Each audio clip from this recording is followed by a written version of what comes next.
Warm welcome to everybody to the RSS roundtable, which is directed towards the independent review of the UK Stats Authority. I'm Andy Garrett, I'm president of the RSS, but I'd like to start with a big thank you to Denise Leasley for agreeing to take part in this meeting using this format. And maybe I should say, if you could go on mute, if everybody could go on mute. Initially, we have this recording. Okay. Thank you to Denise for agreeing to take part in this format, and just to enable all RSS members to input more widely. And also like to thank Jonathan Everett and Paul Allen for helping to put this meeting together. If we could go back to the agenda, Jonathan, if you wouldn't mind. Because I think we're just seeing your notes on the screen at the moment. That's it. Yeah, great. So it's a fairly tight schedule, as you can see from this. So I'm going to chair it very, very tightly. I'm not going to apologise for doing that. So I'm going to ask all of the speakers to be very disciplined, so as to not restrict the opportunities for others to contribute. And we're going to aim to finish at 12:15 prompt. The meeting will be recorded, so Jonathan has started doing that already, and Jonathan will produce a summary of the meeting as well, and we will put a recording out on YouTube. So in terms of the agenda, Denise is going to begin with an overview of the process. Paul, who's the honorary officer for national statistics within the RSS, will then set out the broader issues from the RSS. And then I think it's fair to say we've got sort of three main tranches of speakers. The first one is really around the user views. The second tranche is really around regional views. And then the third one, I think best described as maybe it's a bit of an eclectic mix, but effectively some people who've been around, I hope they won't mind me saying, but around quite a long time. So they've got some historical contextual views on official statistics. There's going to be an opportunity for people to contribute at the end of each session and at the very end. And then we'll have some closing remarks from myself and Denise. What I would like to do is to make sure that everybody that's presenting or commenting does it in a constructive way, so that the RSS has the biggest impact that it can. And in that respect, we're asking each speaker to speak for a maximum of 5 minutes, essentially to identify one major challenge, explain why it's important, and then make a recommendation for improvement. So it's my pleasure then to hand over to Professor Denise Leasley in what we're now calling the Leasley Review. And I know you're doing an excellent job and gathering lots of information from elsewhere. So we're really pleased to have you on the call, and over to you. Great. Thank you very much, Andy. And my thanks to you and Jonathan and others for this very helpful contribution. So just a couple of comments to frame our discussion. This is not a review being carried out because there are particular concerns. It's a review that's part of a regular programme of reviews, good practice. I'm describing it as relatively light touch because we haven't got a lot of time to do the review, and the reason why we haven't is that we don't want a review to be hanging over the statistical system for a long time, particularly as they've had so much change in the statistical system over recent years, but also because there is likely to be a general election next year. There has to be a general election by the end of January 2024. And if you're actually wanting change to happen, then there needs to be the opportunity to implement as a result of the review, and for it not to be kicked into the long grass. So what are we doing? Well, many of you have already contributed. Thank you. And please do feel that you can still write to me with your views. So we've had an open consultation. It was a fairly short timetable because we wanted to get started as quickly as we could and to understand what the main issues were that we should address. I'm carrying out the review, but I've got a support team in the Cabinet Office and supported by UKSA. It is an independent review. I'm not under pressure to say anything in particular, or not under pressure not to say things. So it is truly an independent review. As well as opening up for submissions, I've been trying to talk to as many people as possible and holding roundtables in particular areas, particular topics. I've talked a lot, of course, to people within government, both within the UK statistics system and users of the statistics system within government, but users outside of government are really critical, and we're trying to reach as many as we can. In addition to that, I've been talking to a lot of statistical officers across the world. Took the opportunity of being in the World Stats Congress in Ottawa to meet many people, and took the opportunity just yesterday to go to Statistics Sweden because I was in Sweden. And I've been talking to them really about two things. One is about what are the main challenges that are facing statistical officers in other countries, and do they think that those are similar issues to those confronting the UK? Do they have recommendations as to how they should be dealt with? And what's their external perception of the UK statistical system? Those have been really, really helpful discussions. So I'm pleased that we've had the opportunity to do that. And yesterday I spent time talking to Statistics Sweden about how they develop strong methodological expertise within the statistical office, and the role of statisticians vis-a-vis other professions within the statistical system. So I'm very, very happy to have this discussion. I particularly want us to focus on the public good aspect of statistics, because I've been spending a lot of time in the discussions within government addressing the issue of statistics of relevance for government policies. So please, can we concentrate on statistics as a public good and look at how we can improve it? I want the review, I don't want it to be a big stick to hit the UK Statistics Authority.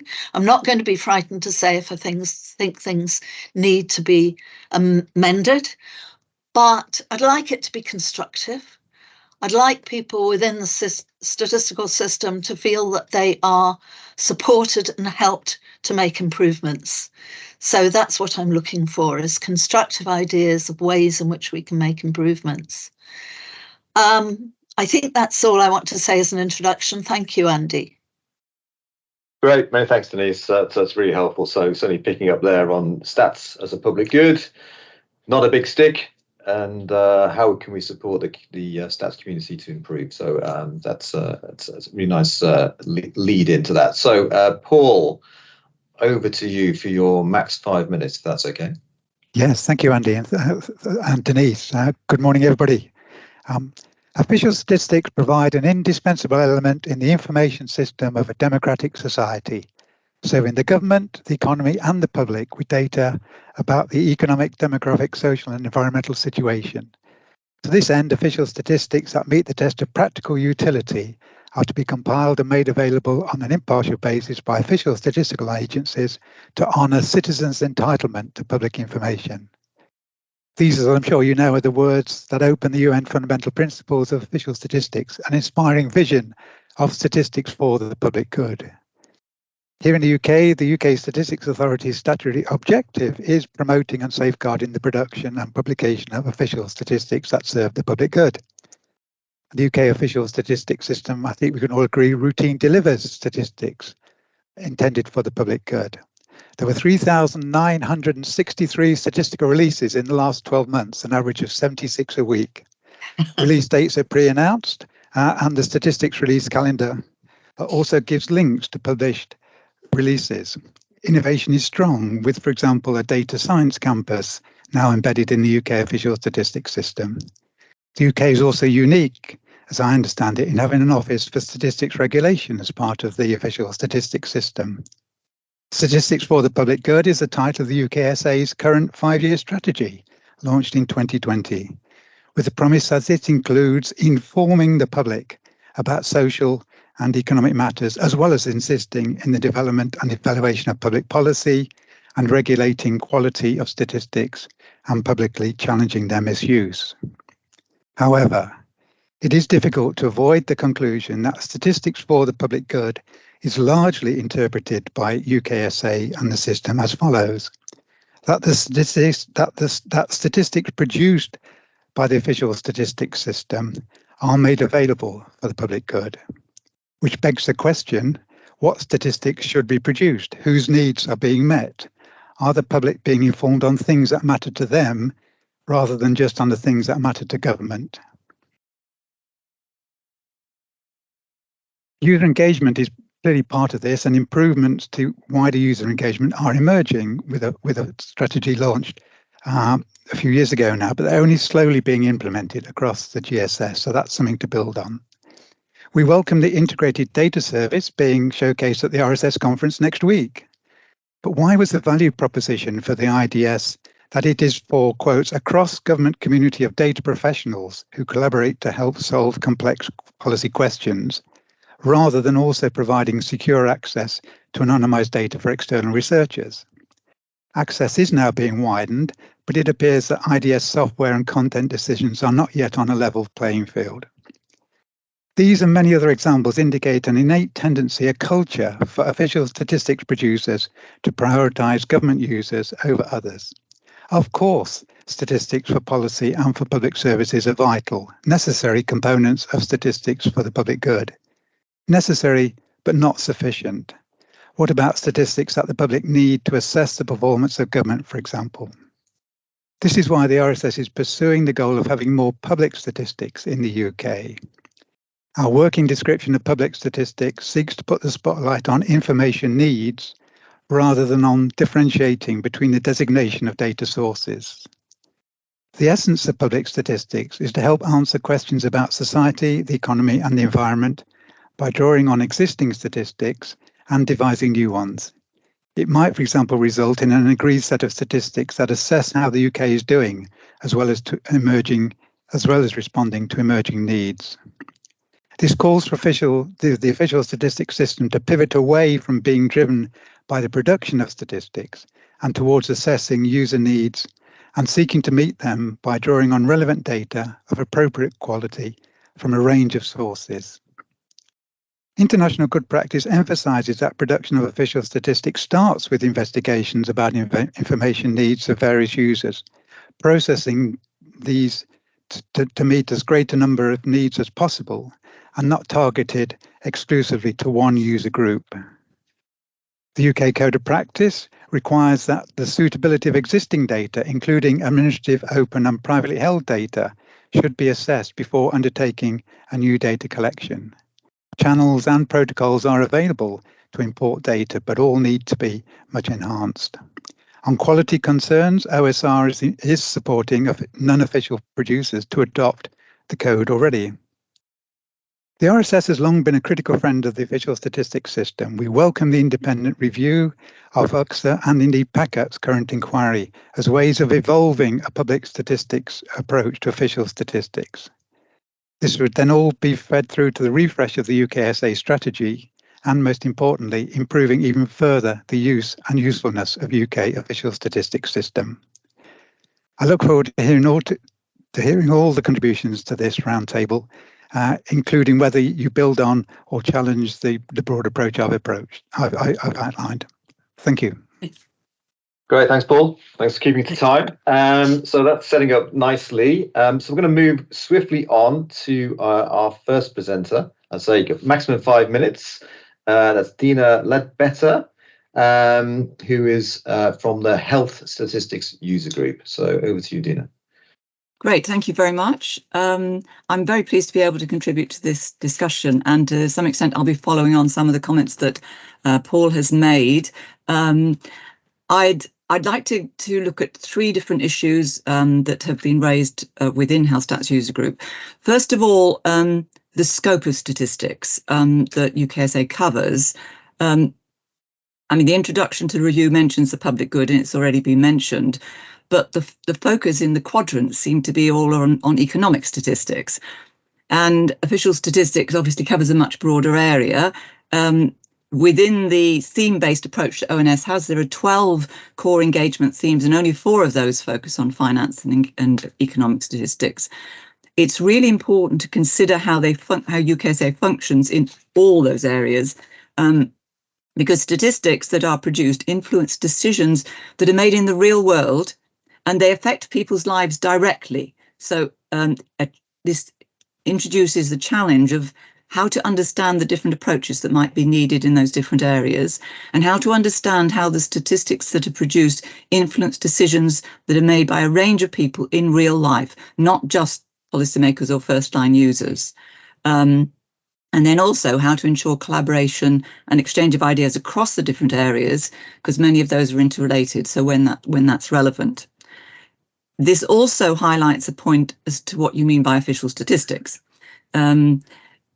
The review relates to UKSA, but clearly statistics are produced within the wider GSS, not just ONS, and importantly by many different organisations who are responsible for producing and publishing statistics that are used nationally for the public good.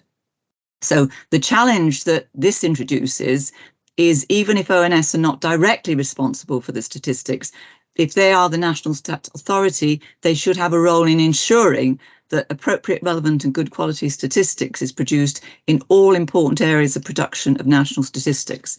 It's particularly important for health and care statistics, but I know it's relevant in other areas. So scope's the first issue I wanted to highlight. The second is the role of OSR. The review mentions obviously that OSR is part of UKSA, but the words just refer to monitoring, performance and production of statistics, and OSR, that's not their role. So I think there's challenges here in terms of how do you assess the performance of an organisation that's responsible for monitoring and review, not producing statistics, and also more generally, more importantly, how do you maintain the separation between when the regulatory function is part of the same organisation? And that's not just in terms of how they work, but the perception of the wider community in whether they are independent and how the regulation is going on. So I know that's been raised by people. So that's the second issue. The third issue is looking at it more broadly, which is the changes in the data world. There have been many, many changes in the way data is collected, processed and made available, which means really that the role and scope of UKSA may need to be redefined, not just reviewing what they've been doing according to what they was originally specified. What's the role of a national stats organisation, and what role should it play in this new data statistics world? So I was very pleased with what Denise said about her wider discussions. So part of this is that there are many different users now, many different interests, different levels of experience and knowledge, many different ways of capturing and analysing data and of making information available. This provides more opportunities, but also more challenges in how to use those opportunities effectively. Looking forward, a feature of this new world is that there are many interconnections. So the way forward should include collaboration across boundaries. That needs to be part of the way of working. There are different aspects to that. There's collaboration across technical and analytical boundaries, collaboration across organisational boundaries, and both of those were a feature of the pandemic. And it would be hoped that this should continue now, because that was tremendously valuable. But in addition to that, collaboration across all those involved in handling and using statistics, which obviously brings on to improved user engagement, about which I could talk for hours. But just wanted to pick up on a couple of points. This involves understanding not just the needs of users, but also liaising with them on an ongoing basis so you can draw on their expertise and understanding of the data. So a lot of this underpins trying to respond to all the earlier challenges. I would like to say that within health and care, ONS and GSS statisticians have been very actively involved, and we're very grateful for that. But I know it's not the case in all areas. A final point really is that there is much still to be done and progress is slow, but the user engagement strategy, the development of the user engagement hub, and also the review and redevelopment of the user engagement platform, Stats Using, is a step in the right direction. So I hope that this is going to continue to be supported and encouraged, because I think that's a really important way of trying to address some of the challenges that I've highlighted. Great. Thank you, Dina. Again, thank you for keeping to time. Dev, over to you. Dev Verdi is chair of the Forum of Statistics User Groups. Thank you, and very good to be able to join this group. Good morning to everybody. Some of what Paul and Dina have already said, actually, I very much echo, and so my remarks, I think, are going to be a bit shorter because they've already covered some of the issues I was going to cover.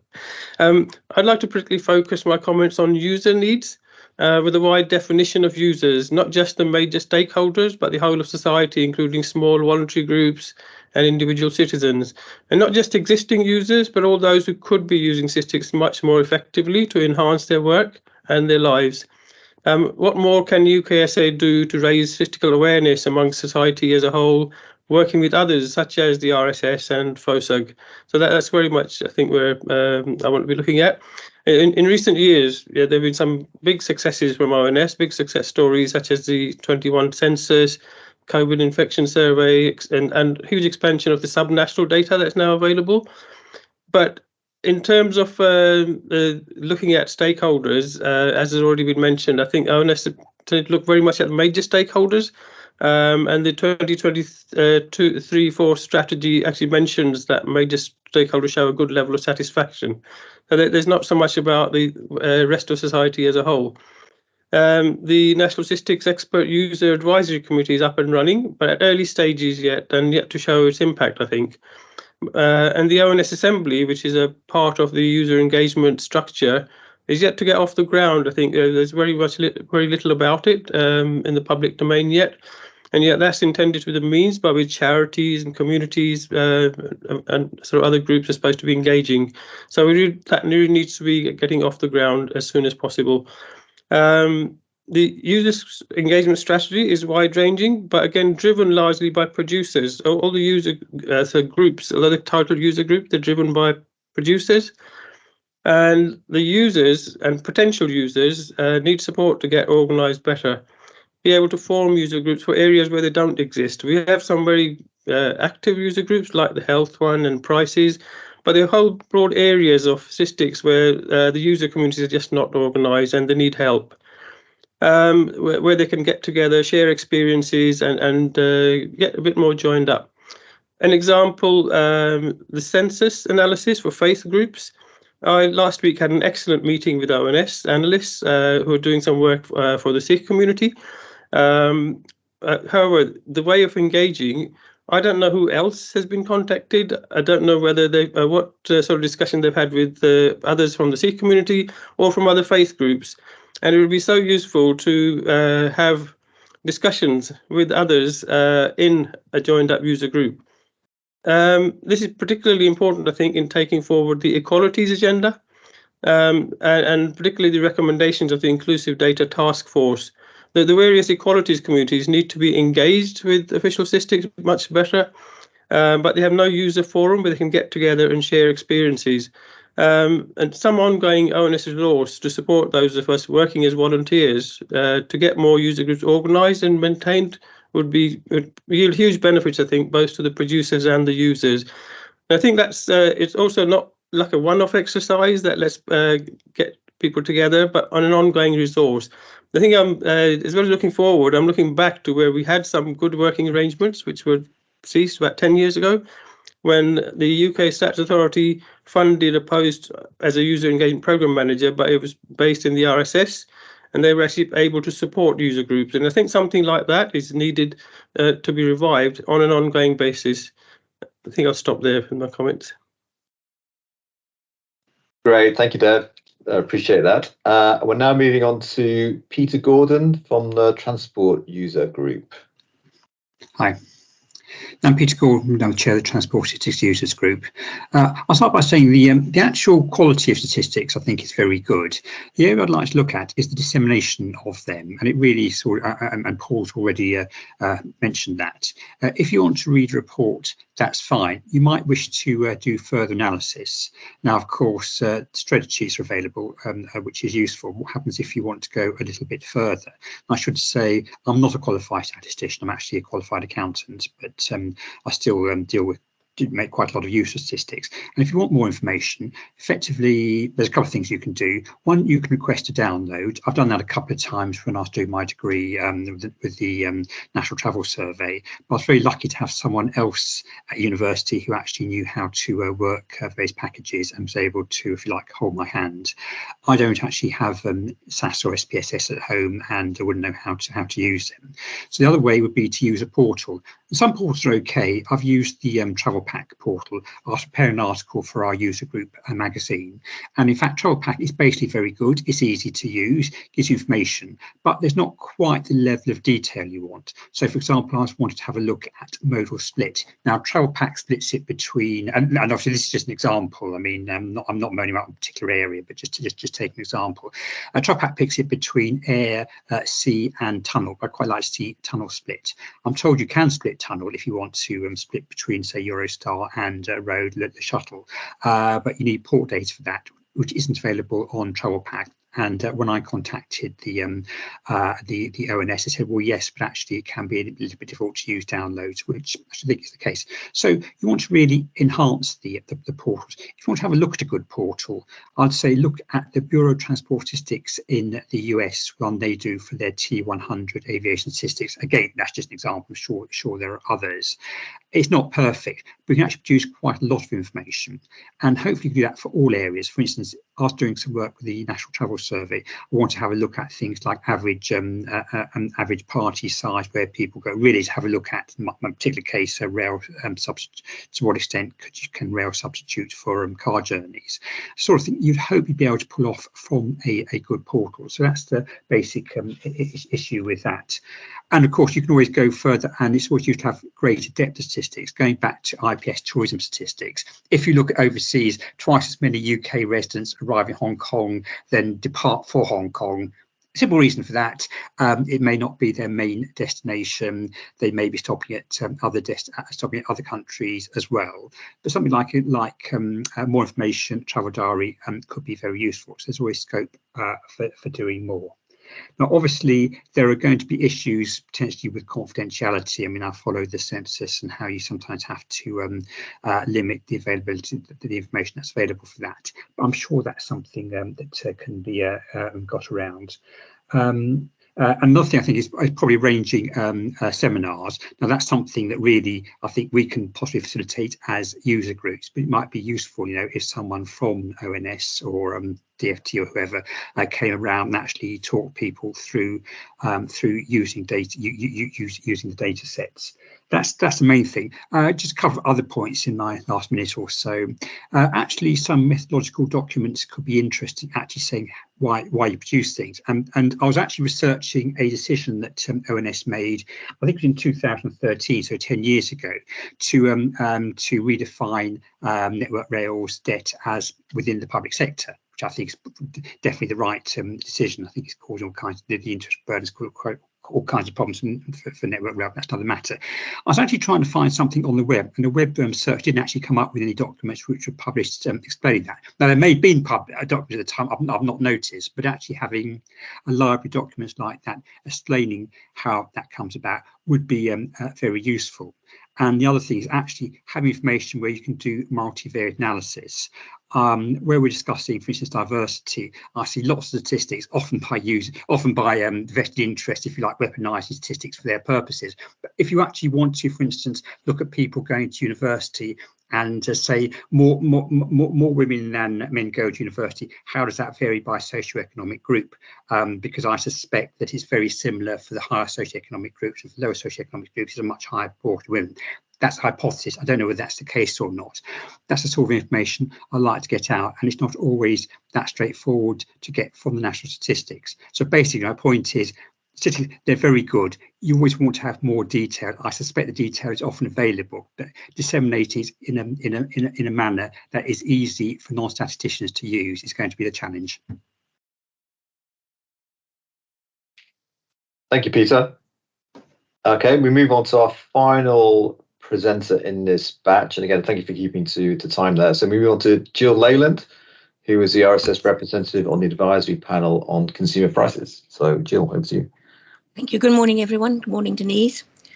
I want to start because I've watched the evolution of UKSA as a result of various things I've done in the last 16 years, by saying that the system is definitely a lot better than what it replaced, and that there have been some very substantial improvements in statistics produced. But there have, of course, been failures. And one of the biggest was the failure to maintain the quality of the Retail Prices Index, or RPI. A crucial statistic, widely used as an uprater in contracts, for example, pensions, index-linked gilts, student loan repayments, etc. I'm not going to go into what happened in detail because it would take all the 2.5 hours we've got. But if you want a written note, Denise, I'm happy to submit one afterwards. But I want to draw a couple of lessons from it and subsequent developments. The RPI problem started in 2010, when various changes were made to the collection of clothing prices. The statisticians at the time did not apparently understand how one of the formulae used in compiling the RPI would react to these changes, and in fact make RPI, as it has since, overestimate clothing inflation and hence inflation generally. They should have. It wasn't rocket science, but these things happen. But now we're moving to very large administrative and scanner data sets, and these are using much more complex formulae. So the dangers of statisticians not fully understanding them, not understanding how they might interact with the data, not understanding what assumptions they imply about consumer behaviour, and crucially, under what circumstances they might misbehave, are much, much greater. I'm not worried at the moment because a lot of attention is being paid to the issue, but I'm thinking of, say, 10 years down the line, when different staff are in post and attention has drifted away to other matters. Now, that's not the only issue with these new formulae. They require more statistician time to manage than the older ones. And another problem at times when money is tight. And how are these complex formulae going to be explained to users, even expert users? Maintaining confidence in inflation series is particularly crucial, given that when used in uprating, they impact directly on people's incomes and outgoings. And a formula that even experts struggle with will not help. Now, none of this is a reason for not using the new data, but the UKSA at all levels, up to and including the board, needs to be aware of the risks and ensure they are well managed. It's perhaps a job for the OSR to put a paper together on this. The second lesson, and this picks up some of the things other people have said, is that the UKSA does need to pay attention to and understanding of all the different needs. Different needs in inflation measures, as with other topics, require different statistics. A series used as an inflation target, that is CPI, needs to be different from that used to measure household experience. For example, the latter should include mortgage interest payments, which is rather important to a lot of households, and the former should not. And one of the depressing things about the RPI saga was seeing how some of its characteristics, which were perfectly logical given its original purpose as a measure of household experience, were denounced as flaws, as they did not fit the prevailing economic establishment / Treasury / Bank of England consensus as to what an inflation measure should be. It would be unfair to put all of this at the Treasury's door, but it does remain the case that the Treasury, along with what one might call the economic establishment, has at times too much influence. Back in 2017, the then national statistician set out a three-way landscape for consumer prices. This consisted of CPI and CPIH as macroeconomic indices, for things like inflation targeting, new household costs indices, or HCIs, which were to be developed as household indices, measures of household experience, and the RPI as a legacy index. Now, providing one assumed, which I do accept not everyone does, that the RPI at that stage could not be rescued, this was perfectly logical, and it remains the official plan for consumer price indices. But it has sometimes been a real battle to get the HCIs developed and to make sure they are genuine household indices. Progress has been made, and from later this year they're going to be published every quarter, which is a success. But ONS's current plan is not to develop them further after that. Now, I do accept that there are constraints. Sorry, I'm getting some feedback here on what ONS can do. But what shocked not just me, but also other members of the Stakeholder Advisory Panel on Consumer Prices at our last meeting in July was to hear the Deputy National Statistician say that one reason, albeit not the only one, for not developing HCIs further was that the Treasury and the Bank of England were not interested in them. So I think there does seem to be there is a real need for the UKSA sometimes to sit back, and inevitably there's a lot of influence from soft influence from government. I accept that, but that's more important that the UKSA makes a concerted effort not to be overly influenced by government needs. They're important, but they're not the only thing that there is. So to sum up, 2 points. Be aware of the problems with using large data sets and think carefully how these problems are going to be managed. And 2, being aware of all needs and not letting government departments have too much say. Thank you, Jill. Again, thank you for keeping to time. So I think all four speakers have done a great job at keeping to their time. Denise, I'm going to let you come in first. I'll summarise briefly, then let you come in first, and then we'll open it up more broadly for questions. So, I mean, what I heard there was certainly around a wider definition of users and different user needs across the piece. That maybe there's a current focus too much on the major stakeholders like the Treasury and Bank of England having too much influence. There was talk about user engagement, and maybe that's nascent at the moment or needs embedding a little bit, but that UK Stats Authority has made some inroads in that direction.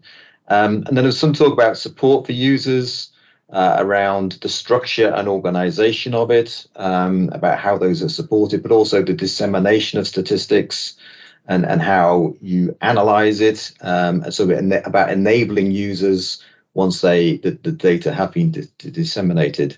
And then I think just at the end there, talking a little bit about the risks around complexity. So as data become more complex and analyses and indices become more complex, the risk associated with that in terms of the resources and the institutional knowledge to maintain some of those things. So they were the points that I sort of heard. But I'm going to give Denise an opportunity, first of all, to ask some questions if she wants to. Then I'm going to open it up more broadly. And if you could do that, if you could put your hand up, and then we'll try and pick out maybe 1 or 2 questions, and then we'll move on to the next session. So Denise, anything you want to pick up there? I'd say thank you. That was all very, very helpful. And your summary was fantastic. Thank you, Andy.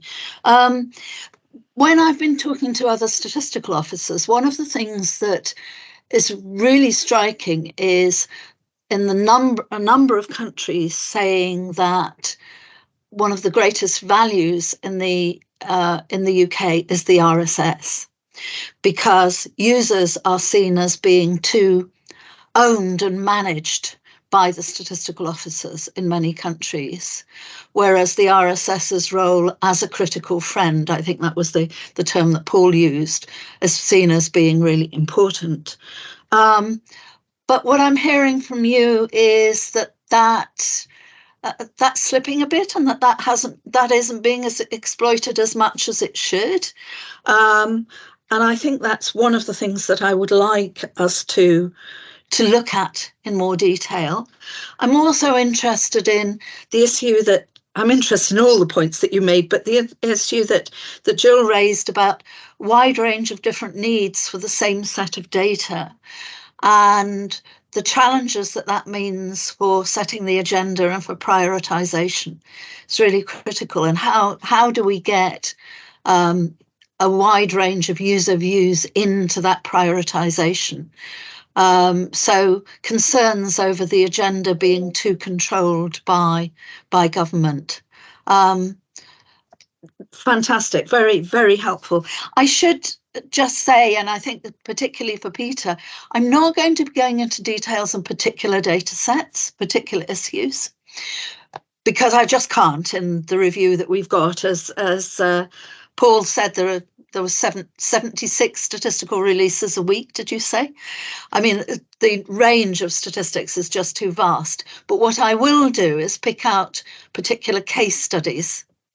And if there are examples that are very rich in terms of telling us how user engagement might be better managed, then those case studies would be really helpful. And Jill, yes, please do write to me. Great, thank you, Denise. So I think we've got a number of people. I think five people want to make some comments here. I'm going to ask if you literally just keep it to a maximum of 1 minute when you make a comment, please. So I don't know why I caught this in the right order. We're going to start with Jeff. You could go first and mute yourself. Hi, thank you. Okay, I'll try to be quick. These are sort of specific, but I'll try and make them more general. I'm interested in the idea of the inclusive data task force, which I didn't know about, which I would like to know more about. But we have been pressing the ONS for better data on equalities. We have our specific example, for what it's worth, is ASH. Everyone uses ASH for pay data, but you can't get BME breakdown on it, which seems a major shortcoming. I think the point about portals is very important. The electronic data access is cumbersome, and I think there's a wider community out there that uses other facilities like data streams, so city users can kind of circumvent the bad data access because they have their own things that certain users can't access. You know, I have in mind sort of charities and things like that. So I think that needs to be addressed. And then lastly, the point about the network rail debt. A bit niche, but I think the trouble is sometimes the ONS devotes too much commentary on areas that they shouldn't necessarily be focusing in, like sort of general economic commentary, and not enough on areas where they should be giving us the commentary on the specific reasons for classification changes in the context of that example. So hopefully they're not too specific. That's me done. Great, thank you. Simon. Yeah, hello, Andy. Just a brief comment on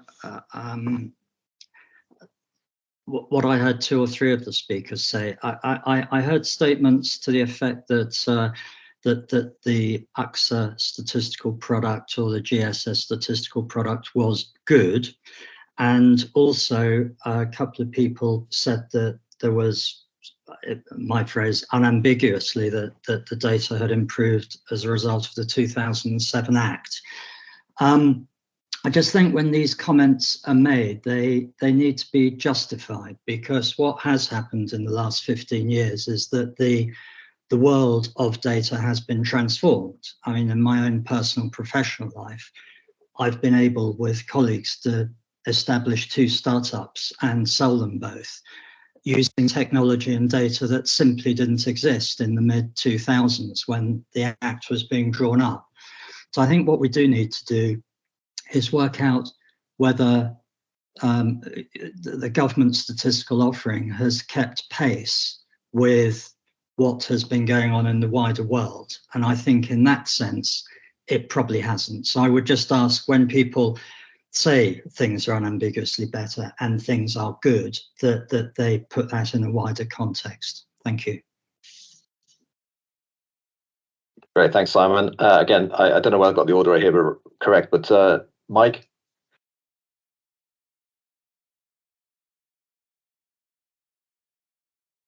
Mike Hughes, yeah. Sorry for the delay, Andy. I was just putting my mic on. Yeah, just to amplify some of the points that have been made about user engagement. I don't know if you've seen it, Denise, but Paul and I produced a very detailed paper about the genesis of user engagement over time, starting from the early days of the Statistics User Council, which I think if you haven't seen it already, we'll gladly share with you, because I think having agreed in principle the need for better user engagement, I think ONS and UKSA have lost direction with the creation of the advisory body that they have created, because it doesn't represent users. It represents a different group of people altogether, namely the chairs of other ONS advisory bodies. So if you haven't seen it, we'll gladly send you that paper. Great. Thank you, Mike. Jill?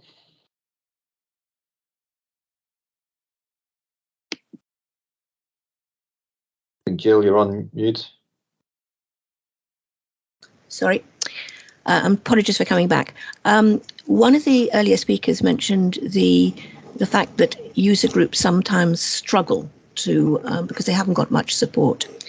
There was a time when the UKSA seconded a statistician from the ONS to sit in the RSS and support user groups, and that was very effective. And I think if that could be resurrected, it would be a good idea, or something like that. Great, thanks, Jill. And I think Alison, over to you.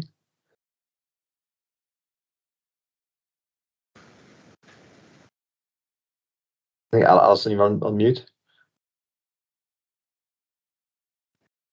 I unmuted the camera instead. Obviously, this is about the work of UKSA. One point that I think didn't come out of Dina's otherwise excellent presentation was that in health, a lot of data are not under the purview of UKSA or inspection by OSR, because they are in data collections controlled by clinicians, and UK, notably clinical audits in our case, they and so there is no they don't have the same pluses or patterns of user engagement as UKSA is trying to develop. And what is more, they tend not to work in my field, which is maternity. They tend not to work that collaboratively with ONS, and are unaware of the full range of data that ONS produces in our subject. But equally, there are problems the other way. The next problem in England is the serially dysfunctional NHS Information Centre, to give it one of its many names. I'm not going to go into any detail on this because it would take the whole of the 2 hours, and I know that you are aware of its existence for very sad reasons. If you could, maybe 30 more seconds, Alison, if you just... Yeah, right. Yeah, just saying that as it's semi-privatised, its staff lack a knowledge of its own data, and a lot of effort is put into stopping users use the data. But finally, the question of integrated data service, and this appears to be a totally government, predominantly government facility, which is to the detriment as a user of its alleged predecessor, the Secure Research Service, which was used heavily by researchers. I think we're being sort of hustled out as quickly as possible to make way for the IDS, and yet I can't see any evidence that it's going to offer any of the same very much valued facilities that the Secure Research Service has had. Great, thank you, Alison. Appreciate that. Okay, so With that, I'd like to move on to the second tranche of presentations. As I say, these are loosely around sort of, I guess we group people in terms of the regions. So we're starting off with Siobhan Carey, former CEO of the Northern Ireland Statistics and Research Agency. So over to you, Siobhan. Okay, thanks for the introduction. And as I just to reiterate that I'm the former CEO of NISRA, and probably some of what I'll say will give you a clue as to why I decided to retire when I did.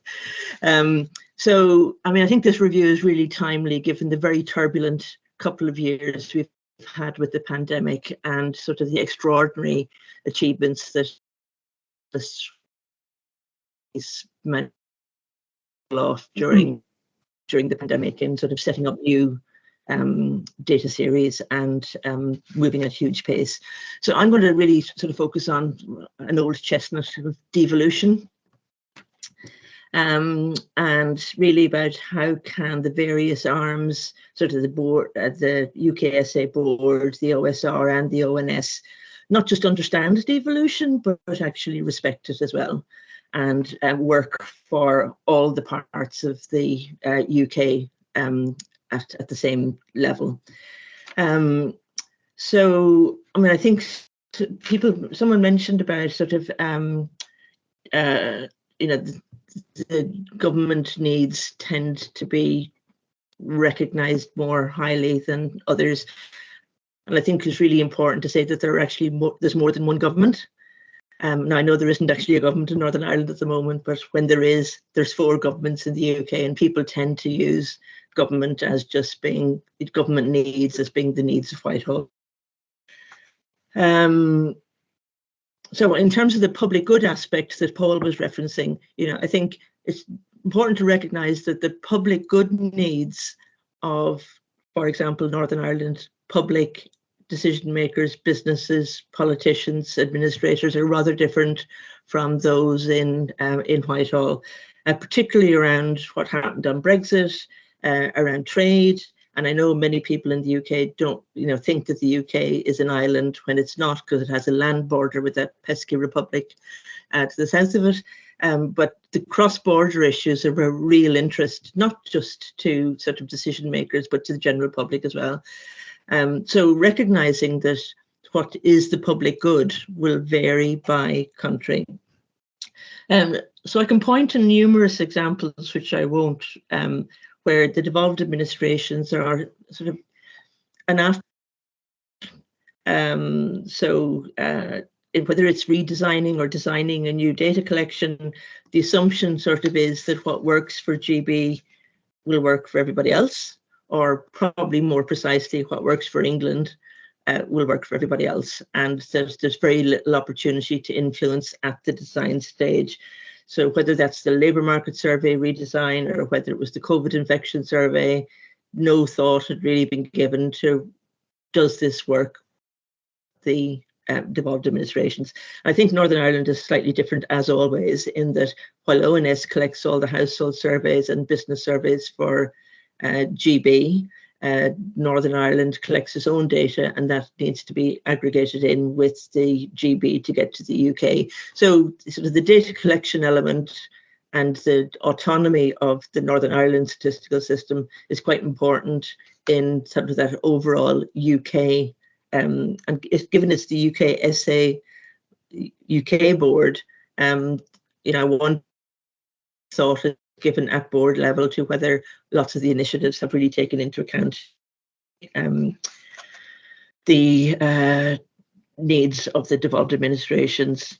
So, as I said, lots of understanding throughout, lack of understanding throughout that the NISRA surveys are part of the UK system and need to be taken into account from the start. And then everyone seems a little bit surprised when, at the end of the day, Northern Ireland says, well, sorry, we didn't know about this, or we're not able to do that, or we can't do it in the timescale necessary. So you end up with things, the inclusive course and the paper, and really not really or main annexes. That was disappointing. So I think one of the questions is where voice of the development and indeed departments on SA other than the R and S. I think inequality and resource, the different strands of it. Lots of different departments collect data that are put out as national statistics. Lots of different agencies and independent bodies produce data, but the funding for the model for it is really not very well understood. So, I mean, I'll give an example here where, you know, big funding, big new exciting funding mechanisms like the Inclusive Data Task Force or the Levelling Up funding that was provided to ONS, or indeed the Integrated Data Service funding.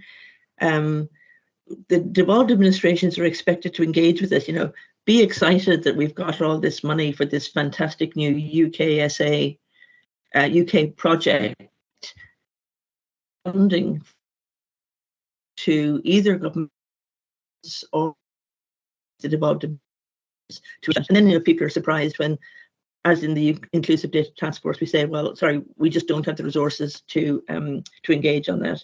So any Barnett consequential that comes to Northern Ireland for, say, the Integrated Data Service doesn't come to NISRA. You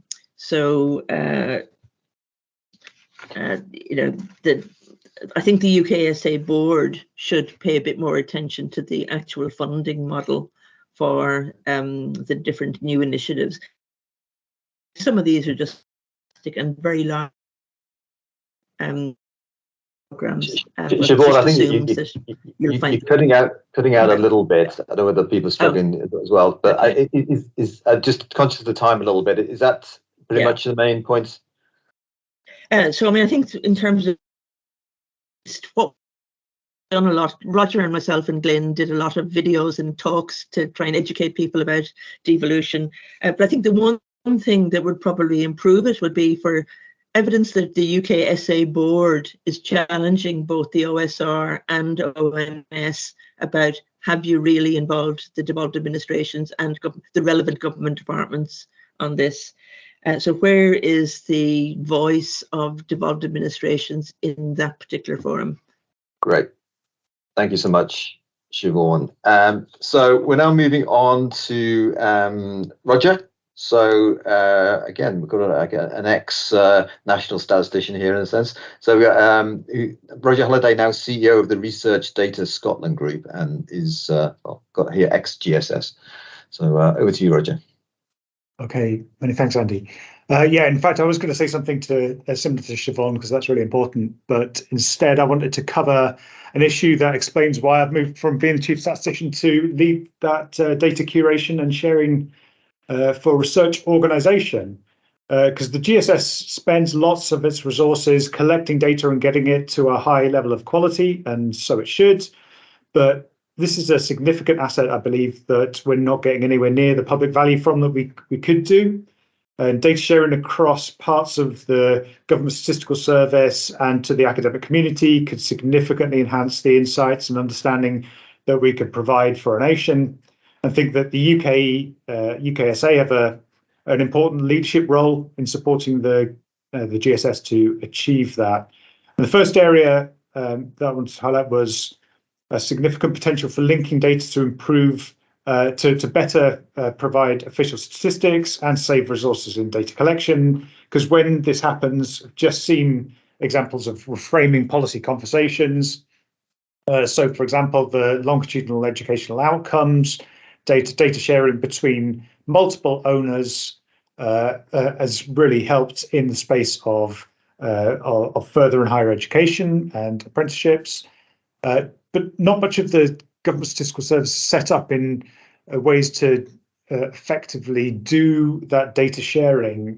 So my sense is that it doesn't really happen more regularly because it's seen as too difficult, partly because some people aren't aware of what's possible, and partly because of a lack of skills from analysts working with linked data. And then going beyond official statistics, lots of the value can be realized by the academic community. So, for example, work during COVID on vaccine effectiveness was world leading and based upon data curated by Public Health Scotland that's primarily used for official statistics, or linking a range of sensitive case level GSS data together, sort of helped identify causes of homelessness, led to solutions that prevented that from happening and improved other outcomes through GSS and academic collaboration. And it's not just about securely kind of sharing de-identified sensitive data. So, for example, during COVID, we saw some fantastic and innovative data visualization of what the data at that time told us about the pandemic. So the Travelling Tabby website got hundreds of millions of hits, but was only possible because the fact that data was released in open formats. So my sense is that publishing the underlying data is currently an add-on for statistics teams, not part of the statistical publication process, and that means a significant value is lost. So I guess my overall message is we're missing out on lots of public value from GSS investment in high quality data. And ONS are doing some great work on sharing their data, but I think they need to do better on GSS leadership, the GSS leadership role here. I think that while the code of practice includes lines on data sharing and data linkage, there's a significant program of change around this space that UKSA should be leading to drive change across government statistics, to deliver new insights, efficiencies in data collection, and empower individuals and communities with data. And I think that my proposal would be for GSS-wide capability building program to be delivered through the integrated data program, and that producers are properly challenged through OSR's work on the data sharing that they're doing. Thank you. Great, many thanks for that. So again, thank you for keeping to time. And we'll now move on to Rachel Lisa from the Greater London Authority. Hi. Just want to say that I am an individual. I do not represent the Mayor or the Greater London Authority, so I cannot speak on behalf of everybody, although I have talked to colleagues to get their views. But I also want to address the wider local government. When people talk about government, they generally mean central government, the central government departments, and forget that there is this whole massive tier of government that uses huge numbers of statistics to make decisions that cost millions and millions and millions of pounds. And sometimes those are just thrown under the bus by ONS. I'll just start there. I think the biggest challenge is about producing statistics for the public good to ensure that the data are good enough quality for all areas at a level of geography that's needed, whether that's regional or lower level, and whether it's statistical, geography, administrative, whatever is needed, and to a definition that is appropriate. So make the data fit for purpose. And so often we find that they are actually not quite fit for purpose. The way to achieve that, I think, is better engagement with users at all levels of government and other agencies. It should be about working together. Engagement is incredibly patchy, and it often depends on individual relationships. And while I recognise that the RSS is a great organisation, most people in local government are not members of the RSS, wouldn't describe themselves as statisticians, and don't have that route to engage with ONS or official statistics in that way. Some of the routes that local government did have to engage with ONS have been watered down quite considerably in recent years. One of the ways that people can engage is through the formal consultations, and a huge amount of effort goes in, both from ONS and from users. But it's not always clear how users' views are accepted or even whether they are heard, because the reports that come out, if you can't recognise what you said as being in there, it's not addressed. They're very, very frustrating exercises. And we often find that they don't even ask what we would consider the right questions. As Deanna and Deb would say, there's a bit of a lack of understanding or connection to the real world in a lot of statistics that are produced, both in the timing of what's produced and the exact definition and sometimes the topics that are being addressed. And I can give examples for it. And one of those is that the small area projections that ONS are producing were due out in September. That has now been put back by several months. There was no announcement that it had been put back. Just the date changed on the release calendar, so you have to go and look.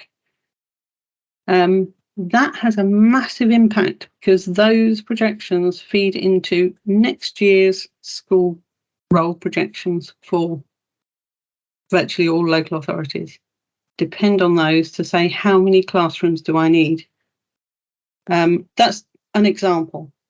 There are plenty more examples of where the timing can matter, because if we're not getting those projections from ONS until I think we're looking at March, April, that is too late to make those decisions. So better user engagement about what is needed, the definitions, when, is really, really important. And I am aware that a lot of this is sounding quite negative, and I do recognise that there's a huge amount of good stuff that ONS produces. But I have learnt that if I say to ONS good stuff and then I say bad stuff, they don't hear the bad stuff.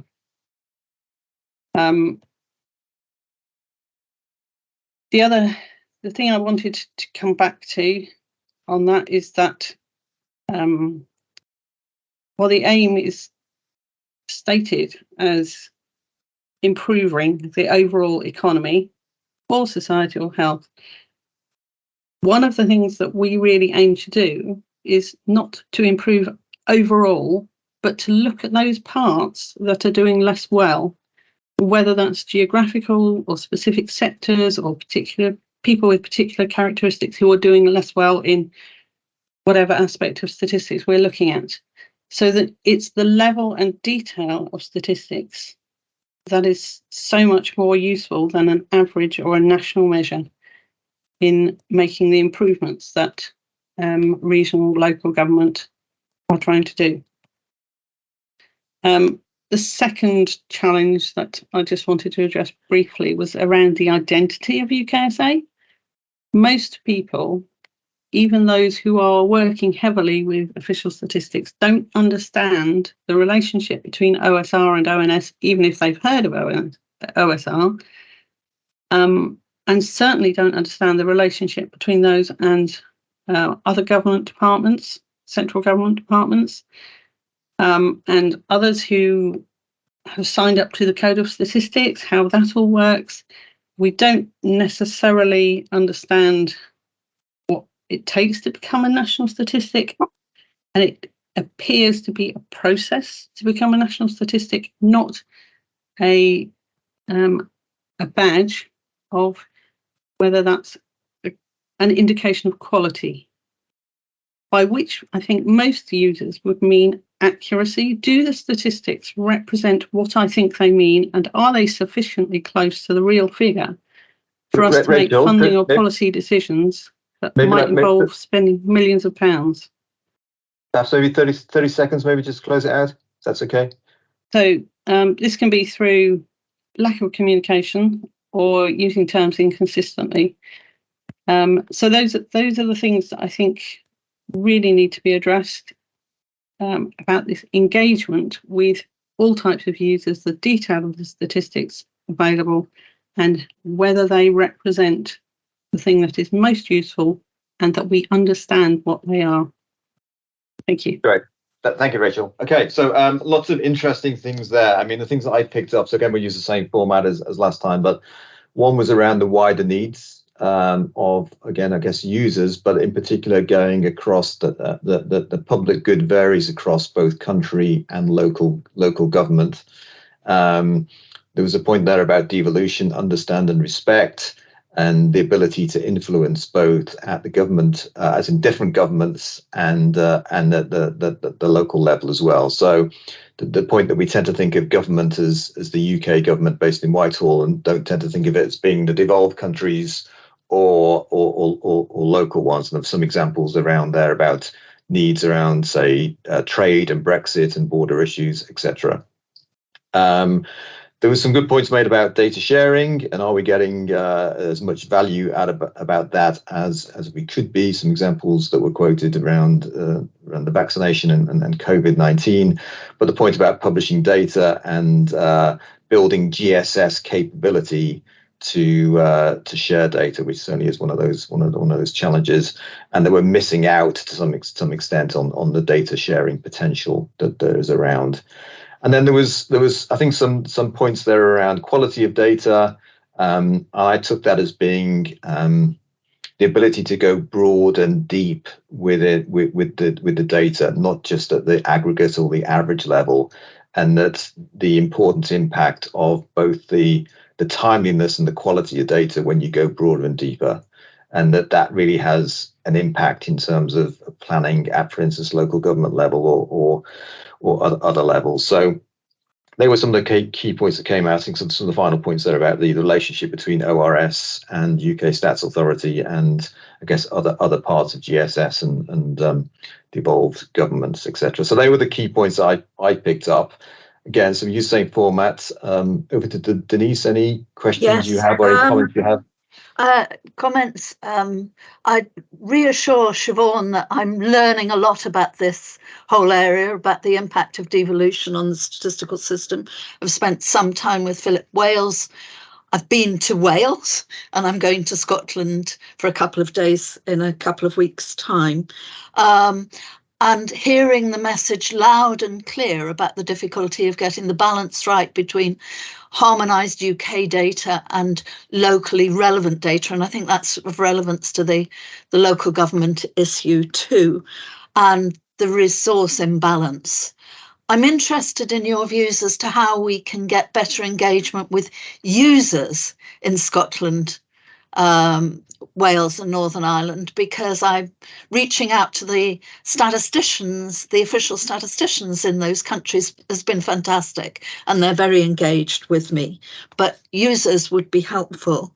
I really like the messages over the GSS leadership and building capability in terms of sort of what I think of as data stewardship. So thank you. I will follow up on a number of those issues from Roger. And then, Rachel, I'm doing a round table of local government statisticians. If you've got views of people who were users and producers of statistics at the local government level who we should involve, I'd really like to hear, because we found it a bit difficult to actually reach out to that community. I think the messages that you gave about the system being complex and actually understanding what a national statistic is are important lessons. But I'm also interested in the whole issue about how formal consultations can be more effective. And, you know, there are some complaints about a lack of engagement in relation to the consultations, that somebody said to me that ONS and the statistical system was better at broadcasting than it was at engaging. And I think we've got to address some issues around that. So very helpful. Thank you.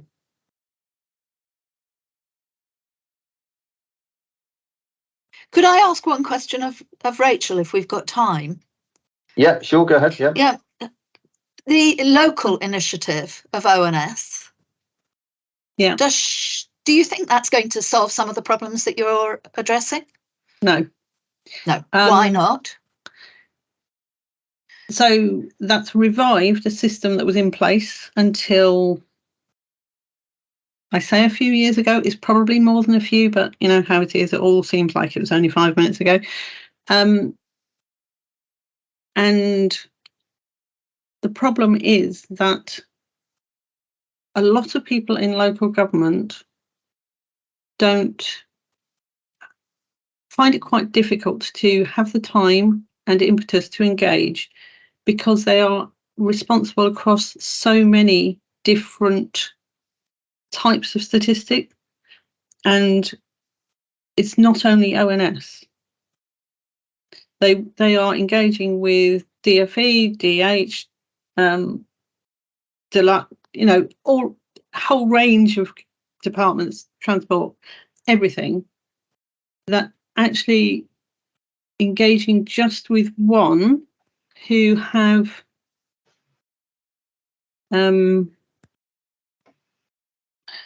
quite a limited aspect. So some people will definitely engage, but it is quite difficult to reach. Even we find within London, the London regional statisticians, 99% of their engagement is with the economists within the GLA. I have very little direct contact with them. And there are people within my team who have never had any contact with any of the regional statisticians.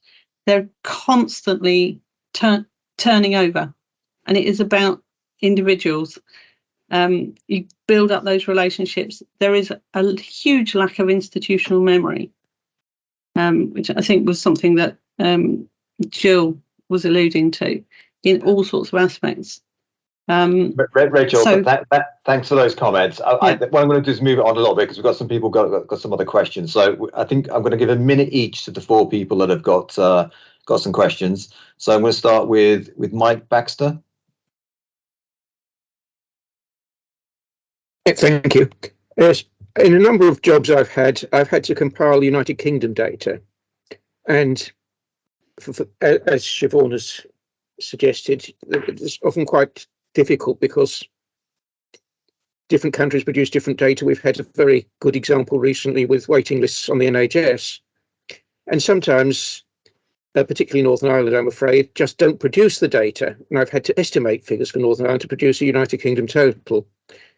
So obviously there's a resource issue here, but if there is importance in having UK data, there has to be some way to ensure that we have comparable data for each country. Okay, thanks, Mike. Peter Gordon. Yeah, just to comment on local use statistics, and I must admit our user group is rather lacking in local representation other than London and the transport for the north. But one of the local authorities came to me and said, can we have a seminar on how our local authority can use National Travel Survey? And the DFT, which usually says, oh yes, we'll give you a full seminar on that, no problem. Oh, we only talk for 10 minutes, we don't do much on that. And it became pretty obvious. And I'm afraid we've not had a seminar yet, so I can't really comment, but it seemed a lot of the statistics cannot really be used at local authority level, and yet some of them would be useful if you could use them at that level. Now that would probably need a larger sample size, it would cost money, but there is certainly a gap there. Great, thank you, Peter. I'm not sure person's second is Tom, who's down here as Tom Guest, so maybe you just introduce you in terms of your second name as well. Your surname. Hello, I'm Tom King. Tom, yeah. I heard the discussion about who is on the board and the GSS, and I think the analysis function is also relevant here. I'm sorry if you can't hear me, I'm not very well.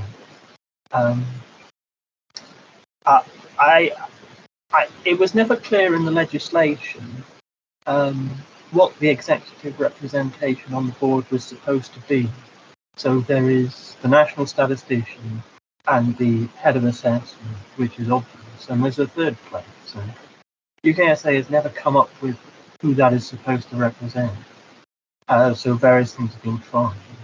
But actually trying somebody from the GSS, or even a director of analysis or the chief statistician from a devolved nation, sounds like it's a necessary step to take, and the complaints that they're not high enough in grade enough are a symptom of the problem, not actually a barrier in itself. But I think UKSA, by drawing on the RSS so much, actually does not get the regional representation that it needs.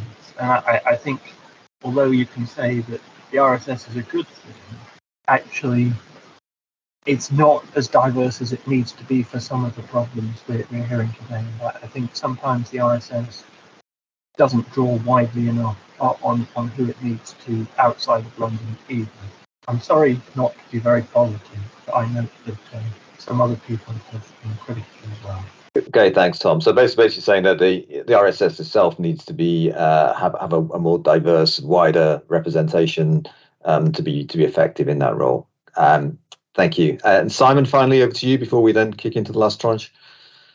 Yeah, thank you again. I really just wanted to thank Rachel for expressing quite so clearly some of those points, which I think are quite critical.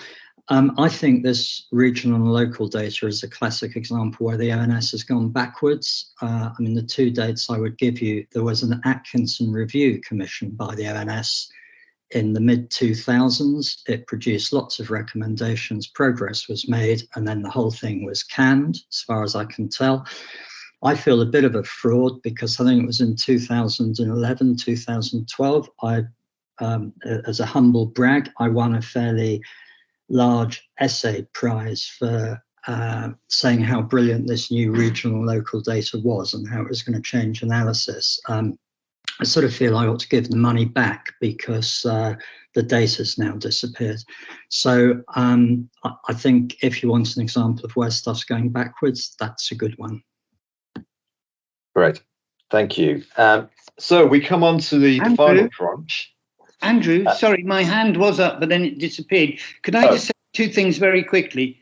Firstly, in response to Siobhan, and you did say in the introductions that my presence was here largely for a historical perspective.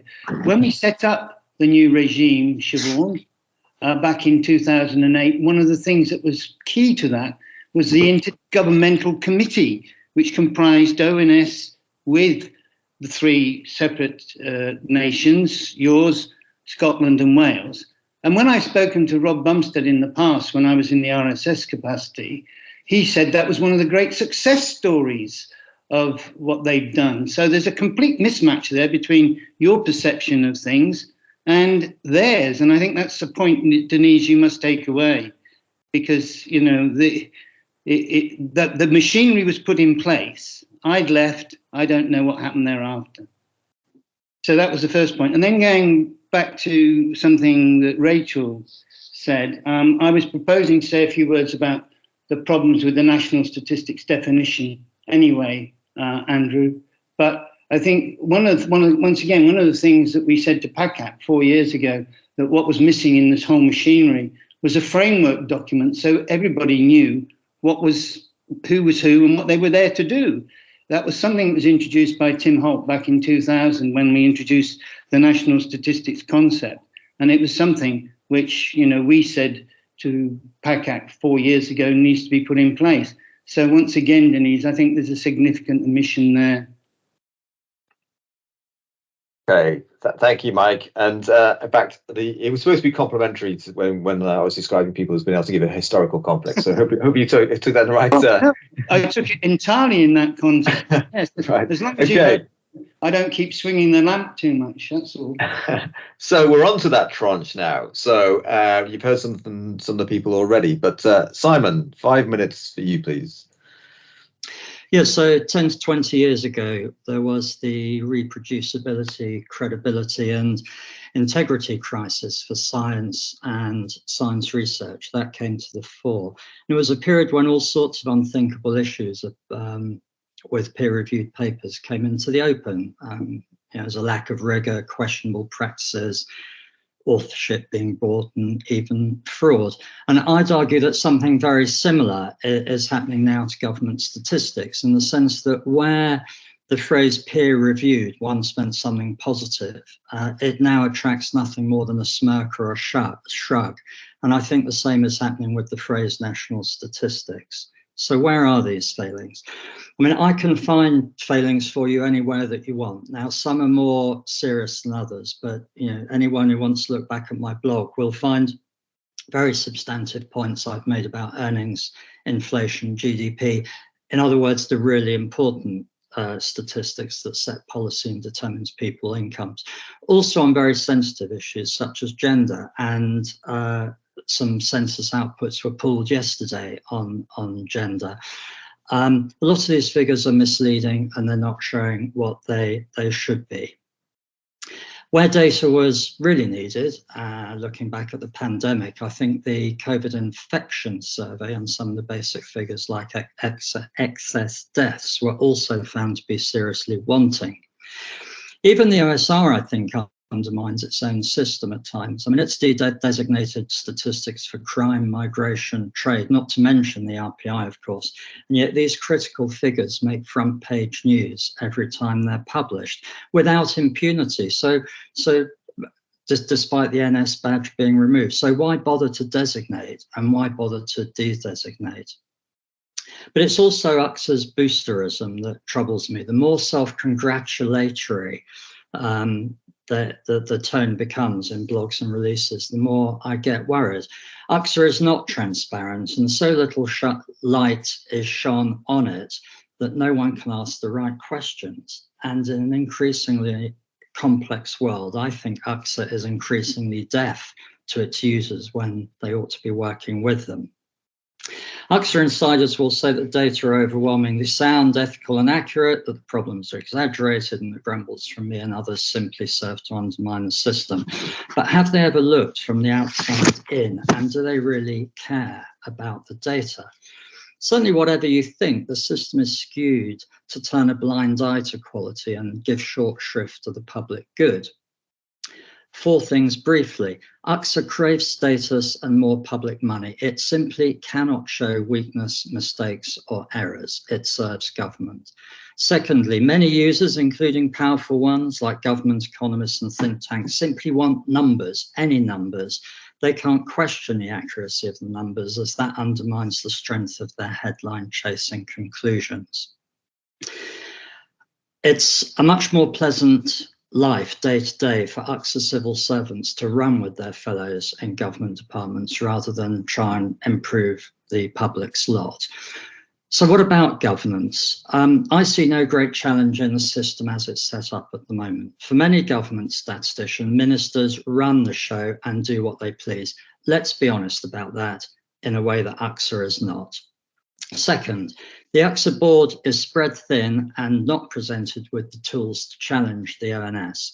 There are no work plans of note. Costs of producing data are secret. No one ever discusses value for money. Third, massive users, as we've heard, is disenfranchised. Fourthly, OSR has a value, but it is not a robust independent regulator. Finally, Parliament. I was one of the advisors to PASC and then PACAC for 7 years up to 2019. Many reports were produced containing dozens of recommendations. My assessment of UKSA's response to those reports is that it was poor. I've drawn up a list of 200 questions or comments based on those recommendations where I think UKSA has failed, and I will publish this shortly and submit to the review team. But I conclude that UKSA basically ignores Parliament. It's possibly worse than that, in fact, because there have been no reports from PACAC since the 2019 election, and that happens to be the time when UKSA put its own staff in to start working for the committee. No challenge there. So genuinely, to conclude, I just don't see where the incentive is in the current system for people to challenge the data and improve them. 2 things are required. Firstly, as the PACAC report in 2019 said, we need serious parliamentary time given to scrutiny, and that should be a Lords and Commons joint committee. But also we need the system itself to improve. Culture and practice needs to change. The system must allow statisticians within it to raise doubts. Once problems with data are identified, a programme of improvement can be produced, and that requires a restructuring of OSR giving it genuine independence. Thank you. Thanks, Simon. Okay, and now we're on to Anna Powell-Smith, who's from the Centre for Public Data. Thank you for having me. Can you see and hear me okay? Yes, great. Thank you. Excellent. Thank you very much. Yeah, my name is Anna. I run the Centre for Public Data. We're a non-profit working for stronger public data and stats. We see a lot of issue with stats. For example, we work with campaigners in the private rented sector who struggle to get the stats they need about what's going on there, which is an issue that OSR raised a few years ago, I know, and things haven't changed a huge amount since then. So I want to talk about issues others have raised. So firstly, the idea of whether the government stats offering is kept pace with data and digital service development. Also about what better user engagement might mean in the light of that. And about mechanisms to rebalance government needs versus other users' needs. I'm going to tell a story about how the UK government tackled that problem for digital services. So things like renewing your passport online or your driving licence by an organisation called the Government Digital Service, which used techniques established by startups in the digital world. So for a start, I'm not speaking officially for this part of government, I should say. I wasn't involved in it. My background is in the startup world, where we think a lot about user needs. And this might seem irrelevant to stats, but it's not actually, because ultimately if stats seem irrelevant to people, like they're answering questions they don't care about, people will stop trusting them and turn to other sources of information. So before I tell the story, where are we with user engagement in the stats world? So in response to the PACAT review, we have a user engagement strategy. To me, it looks fairly pre-digital in the sense that it's sort of based around the idea people will come to producers with their needs proactively. It encourages producers to do research, but there's no real funding for them to do so, as far as I can tell. But it's also non-binding. So if you don't do user research, there's no real penalty for not doing so. And that makes life really difficult for producers who do want to do the right thing, because they don't have the money or time. And even if they can get the money or time to do it, they can't prioritize it against all of the demands on their time, which are more pressing. It looks a lot like how early software used to work. You have to be an expert, you have to know who to talk to, you have to kind of hack your own patch. Then we had a kind of revolution in Silicon Valley. Apple is the most famous example, but there are others. And companies started to build services based around user needs, not developer needs. So inspired by this is the story now.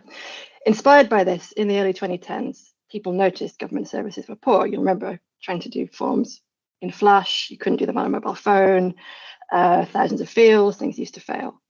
So in 2011, a report called Revolution Not Evolution by Martha Lane Fox recommended radical change. Government should make services simpler, clearer and faster to save money and boost the economy.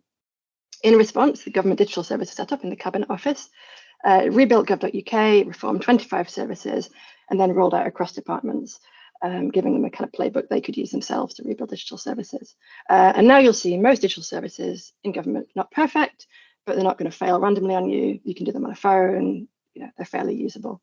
And it's a big change in, you know, a relatively small number of years across government. So how did that happen? Well, the three kind of key bits that I'll talk about. There's a lot to it, but there's 3 bits that I'll talk about. Firstly was to require active user research. So the service standard was written, and that said all services have to go and talk to users, find out what they need, find out if they're using the service, find out what's going wrong, observe that and bring that back to the team. There was money for that. So each service got money to pay for a user researcher. And they found all kinds of odd things, like a lot of people were filling out forms on PlayStations, for example. No one knew that beforehand. And then the third part was it was binding. So services weren't allowed to ship. They couldn't go live on gov.uk unless they showed they'd done this, they'd met the user needs. And that was the key bit, really. So given that we know that worked across digital government, what could UKSA take away and how could the review think about this? I would say we need to make user needs a real kind of core strategic part of everything. We need to put it in something like the Code of Practice Service Standard. You have to do active user research. You have to go and talk to people who aren't government. You have to show you've done it. You're going to have money to do that. It's not hugely expensive, but it takes a little bit of money to hire people who know how to do that and can do it well. And then thirdly, we need some kind of lever budget control saying, actually, you know, if you don't do this, you lose your national statistics designation or your official statistics designation or your funding, because it's so critical and it's so hard to prioritize otherwise. This is how we're going to do this. And what doesn't work is research that isn't tied to strategic priorities. What doesn't work is asking people to get in touch proactively. In fact, that's harmful, because if you do that, you're prioritizing people who have the time and money to do that over the needs of people who don't have the time and money to do that. So it's actually harmful to do that. And what also doesn't work is purely advisory bodies. So yeah, that's the end of my story. The bad news is I think stats is a long way behind digital services. Good news is there's a playbook for doing this. It's been done before, even in government it's been done. It can be changed. It's not expensive. And there are people out there who know how to do it. Thank you very much. Great.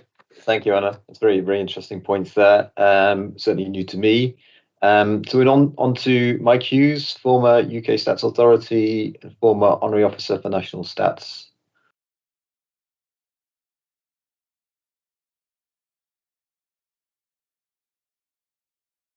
Mike, I think you're on mute.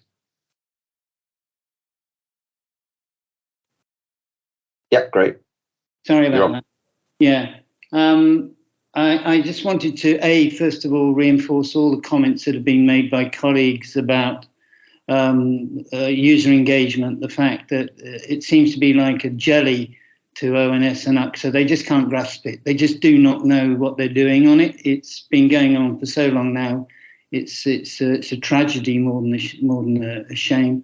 And then also to reinforce the points that Jill and others have made about prices and so on, and Simon's excellent summary of things. But I just wanted to pick up two particular features, Andrew, that have cropped up earlier but were in my mind already. And one is the complete absence of plans to give users a visibility on what ONS is seeking to do, but not just ONS and UKSA, but across the GSS as a whole.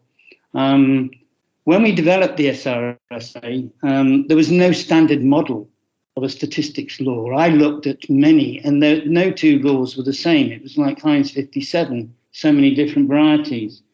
But I think partly because of the situation in the UK, the UNECE and Eurostat subsequently went away and developed a generic law on official statistics, which is now being widely adopted.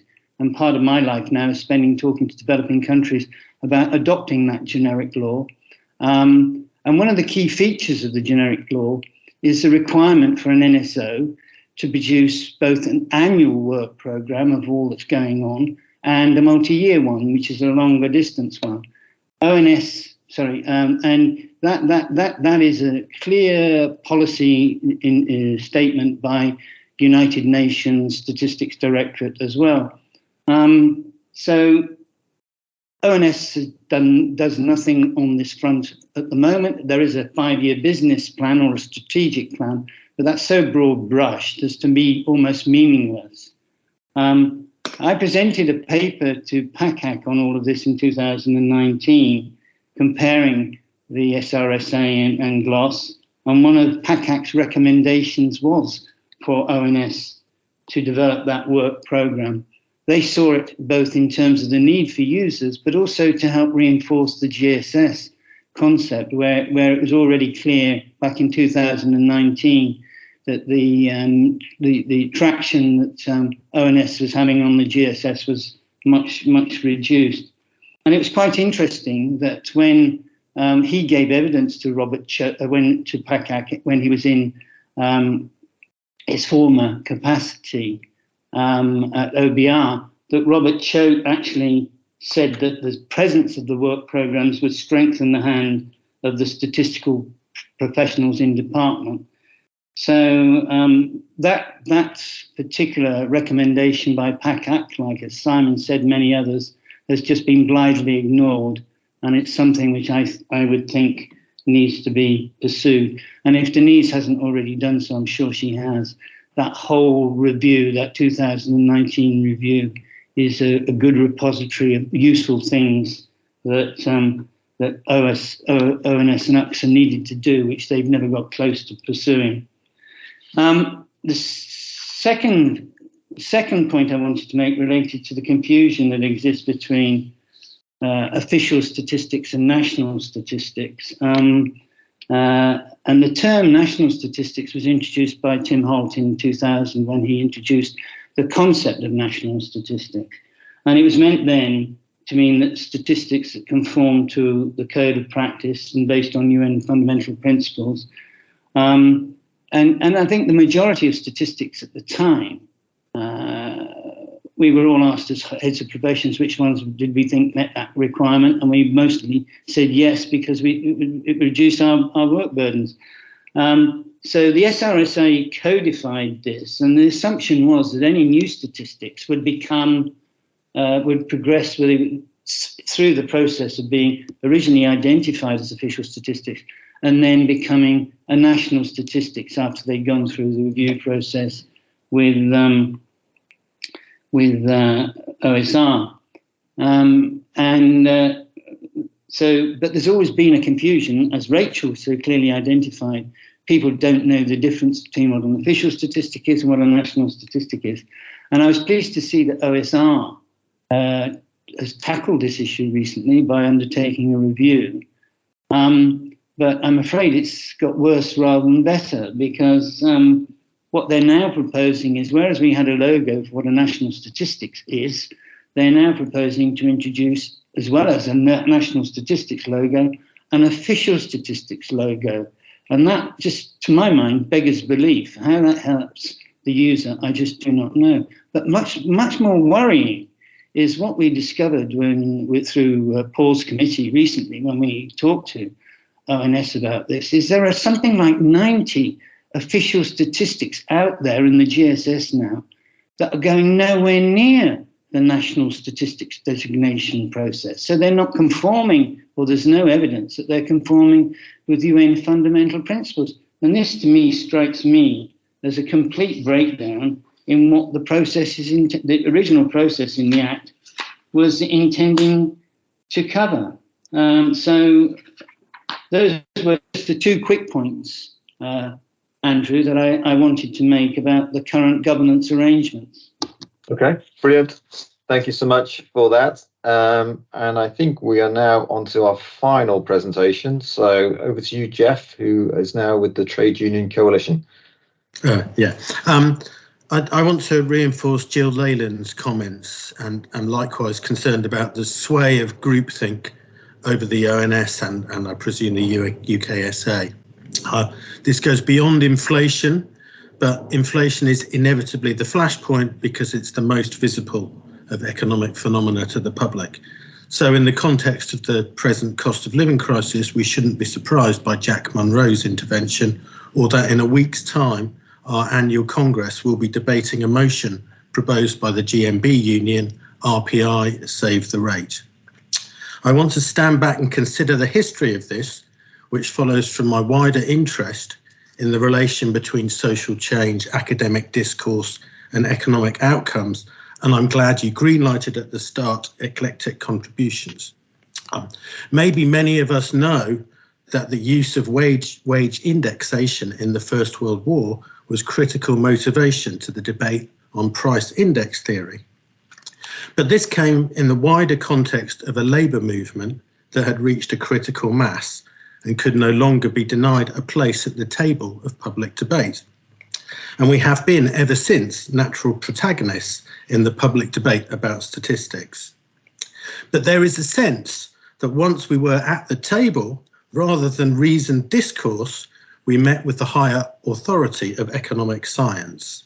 First, in the persons of Wesley Clare Mitchell and Irving Fisher. And the US authority, of course, has proved throughout the global authority. Accounts of these debates is far better balanced than the debates themselves. So the British economist J.M. Keynes has not been brought to bear on the present controversy, but is commonly cited in review articles and methodological manuals. He complained of quasi-mathematical economic conceptions borrowed by analogy from the physical sciences as not true analysis. Of a celebrated debate after the Second World War, the committee convened again under Mitchell in 2000. So let me say that again. Of a celebrated debate after the Second World War, and the committee convened again under Mitchell. In 2009, the highly respected insider Jack Triplett judged, from the vantage point of 60 years later, it is hard to avoid some sense that the trade union's evidence was dismissed too readily. Likewise, in the aftermath of the Boskin Committee of the mid-1990s, Joseph Persky offers, a cynic might conclude that economists as a group are committed to a political agenda aimed at limiting the demands that indexation may make on the public purse. Yet in the real time of the present, trade unions are battered into submission with the same quasi-mathematical economics. And worse, as Jill warns, big data is seemingly leading to an intensification of the same pseudo-scientific approach. We shouldn't even need the hindsight of history to tell us the present debate has fallen far short, though I won't waste my minutes today rehearsing how, but I'm too willing to write. And obviously this battering goes far beyond inflation measurement, most fundamentally to the notion that productivity statistics somehow contain the possibilities of society. So what am I asking of the review? Immediately, I am urging you to call out forcefully the UKSA where it has fallen short in the context of the inflation debate. In an intervention ahead of the last consultation, Trade Union General Secretaries called for the RPI to be renewed, not scrapped. But the bottom line is that the groupthink cannot be allowed to stand in the way of the existence of a sound and robust measure of inflation for indexation purposes, one that treats housing and does the formula in a least bad way, and one that will command public confidence. It seems to me vital to the ideal of statistics as a public good. But I'm also asking you to think about whether the same reasoning applies more generally, and the extent to which the pseudo-scientific groupthink cuts across all outputs of the ONS and distorts both what is produced and how it is produced. Most obviously, this demands a comprehensive account of distribution inequalities. But I'll stop there. Thank you. Great, thank you, Jeff. And thank you to all the panelists again for keeping the time. So some slightly different aspects that came out in that session. So I'll try and summarize that briefly to give Denise time to collect her thoughts together. So, I mean, what I heard there was points around quality and transparency of the data being produced, whether it be national statistics or official statistics. Probably a little bit around process and accuracy, and who actually runs the show. So some comments about actually the ministers at the GSS level have a big influence. And then it moved on a little bit, I think, to some comments around needing a stronger challenge. So there were points about groupthink, there were points about the role of PACAC, their previous review, the role of Parliament in all of this in terms of oversight. So there's a lot of points around, I think, oversight from Parliament and challenge and groupthink and accuracy. I think they then moved on to a little bit about what are the incentives to challenge, and what's the system there that we have to challenge, if I'm reading my notes correctly. There was then some interesting comments around digitalization, some good examples there about sort of a playbook and how it's been done before, but a sense at the moment that we don't, maybe haven't kept up to pace with digitalization. And I think some interesting points there around should it be binding, for instance, that statisticians take account of users? So do they need to demonstrate that actually they have spoken to users and make that far more strategic? And what would be the lever around that? Something around sort of, you know, the budgeting context. But again, it sort of came back a little bit to process. And should users be there as part of the process, then you have to demonstrate that you've spoken to the users. And then it came on to a little bit again about national statistics versus official statistics, and are people, and in particular are users, confused by those designations, and is it actually getting more confusing as we move on? And in fact, are the national and official statistics still in compliance with the original principles that were put in place behind those? So that probably wasn't very articulate for me, but that's the sort of things that I picked up. Denise, Sophie, I've given you a little bit of time to yes. come up with some thoughts. So over to you. Thank you very much. I'm listening, is what I can say. A lot of criticisms there, and I'm listening and reassuring you. The 219 PACAC report is very much on my agenda. Simon made sure it was right back when I was first appointed. So we will be addressing that. I think one thing I would add to what you said, Andy, that I heard was the absence of work programmes, the fact that there are strategic plans, but they're over much longer periods and they're much too high a level, and that it's hard for users to engage if you don't have concrete work programmes that are published that they can engage with. So I think that's important. I think we do need to address whether the designation of national official statistics is helpful. There was a big discussion at the conference in Ottawa recently about whether statisticians should abandon the term experimental statistics and whether that was proving unhelpful. But there wasn't a discussion about sort of the national official area. Anna spoke about areas I really know nothing about. That was very helpful, very useful. I want to follow up on some of those, please, Anna. I'd particularly like to know whether any country is doing this well in statistics, because your areas were from outside of statistics, of course, but what countries are doing this well in statistics, and where can we learn from? Topics that we haven't discussed very much that I'm interested in views on is how users engage with the OSR. We've been talking about users engage with UKSA and ONS and the difficulties of engaging with the broader GSS, but should users have some mechanism to engage with OSR, and is OSR effective in terms of its reaction to users' interests? I'm interested in the developments that ONS has made in terms of the expert groups and how we see a broader user community engaging with those expert groups.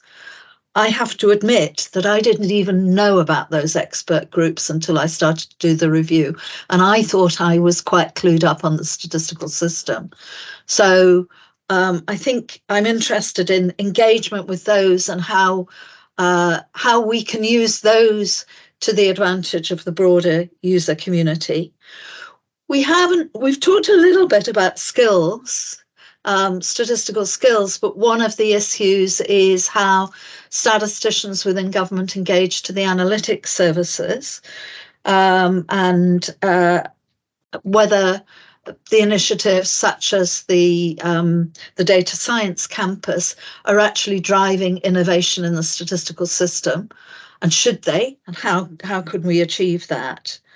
And I'm also interested in hearing from Jeff and Jill, the experts in the RPI, about what they'd like to see happen, and again, whether we've got good examples from other countries, or is this groupthink a problem across the whole of the statistical system, not just in the UK? And what are we doing about it in terms of education, skills, and leadership? So some areas that you might want to come back to. Thanks, Denise. So we've got about just under 20 minutes, and what I'm going to propose is that we combine the discussion sections. So we've got the most recent tranche of presentations. We've got the whole lot of presentations, and then we've got some extra questions there from Denise for maybe areas we haven't covered. So part of examples from other countries, what's user engagement like with the OSR, anything about expert group engagement, and then something around statistical skills and data science campus and innovation, and also linked in a little bit more about RPI. So some extra questions there from Denise. So what I'm going to do, and I don't know if there's some historical hands up there, but if you would maybe just check if you got your hands up that you still want to ask a question. What I'd like to do now is to go round those people with hands up, and they can either comment on the things that Denise has raised or anything around the last session or the group as a whole. And then we'll close it off at 10 past 12. We'll just do a final close out, and then finish bang on time, hopefully. So I'm going to start off with David Kaplan, if you'd like to unmute, and any comments you'd like to make. Thank you. By way of introduction, for those who don't know me, I'm an ex-divisional director of the ONS and have more recently worked in local public services, currently a member of a National Statistics Advisory Group and also of a National Statisticians Advisory Group on standards for economic statistics, which is a bit of a mouthful. I've got a few points to make. First of all, on OSR, I think it's really important to note that I'm not sure how much confidence we can have in its quality review programme. In economic statistics, at the moment, they're widening their ambit. And I think some of us are questioning whether they really have the skill set to do this. And in particular, I think we need a bit more transparency on the quality review programme and potentially the need for peer reviews of the reviews so that we can have more confidence in what they're doing.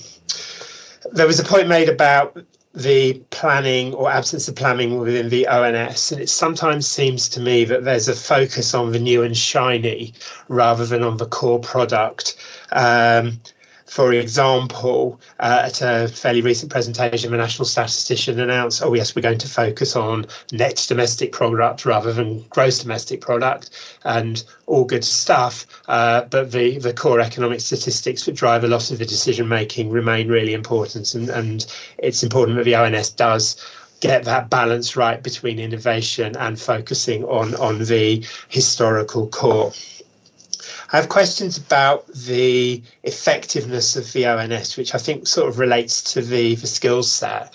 But there are a couple of things that seem to have taken forever to do.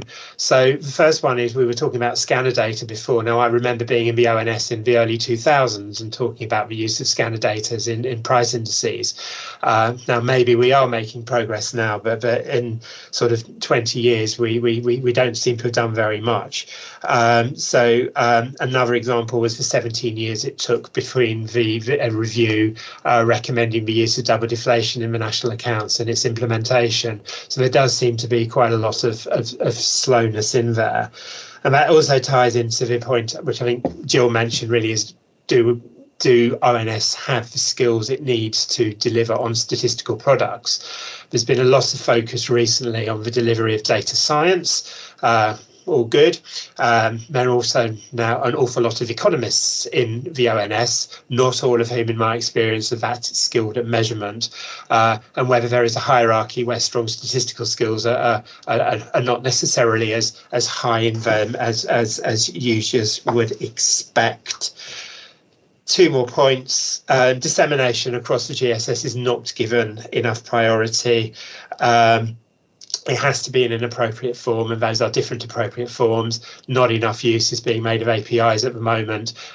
Formatted spreadsheets are almost completely useless for reuse. And I think some of us have been saying this for about 20 years. So the ONS needs to get its act together in the best way of disseminating its data. And finally, from my experience in local government, I'd really associate myself with the comments Rachel made.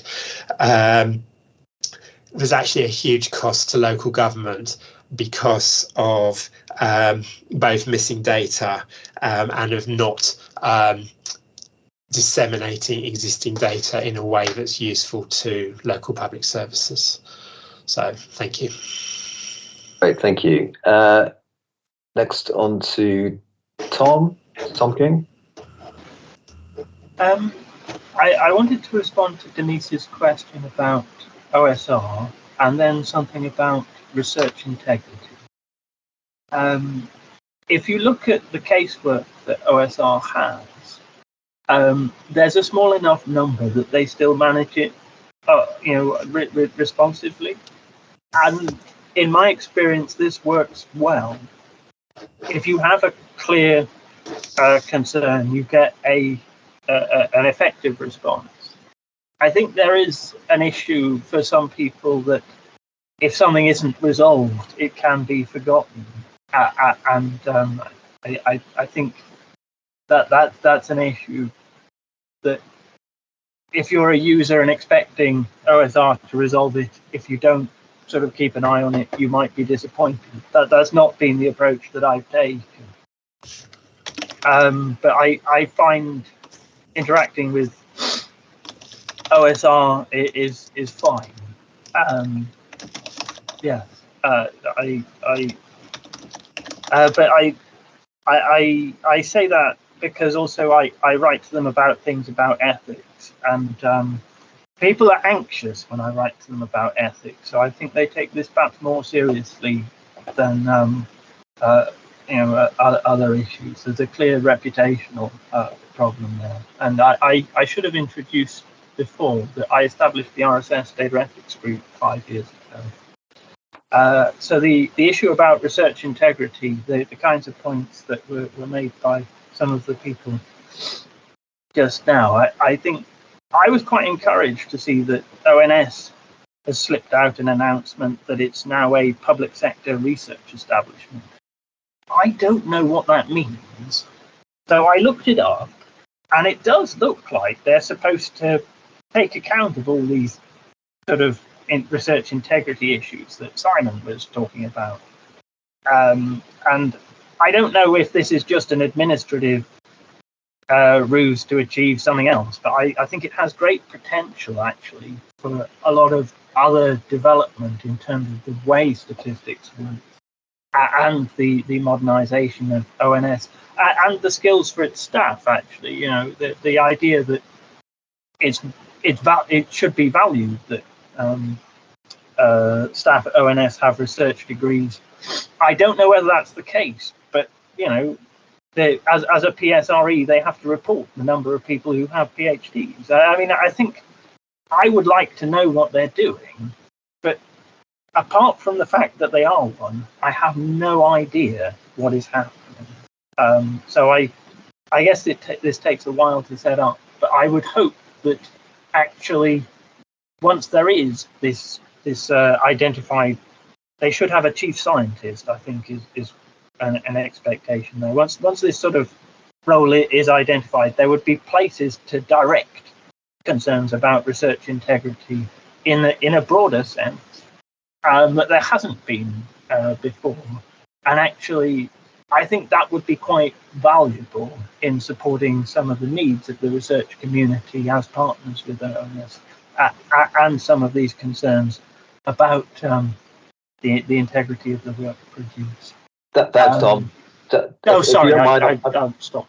No, I've yeah, I'm just going to move on to make sure everyone's got some really good points. I'm just going to make sure everyone got a chance. So we've got a few more people with their hands up. I'm going to ask you if you could just maybe make your point within a minute, and we can get through everybody. So Rachel, I think over to you. Hi, yes. So Denise, you asked about engagement with OSR. I think there is virtually no engagement with OSR in local government, with the joint data teams and GLA limited, but virtually nothing at lower tiers. There is something called CLIP, which you may or may not have come across, which is a central and local government information partnership, which has been running for at least 30 years to my knowledge.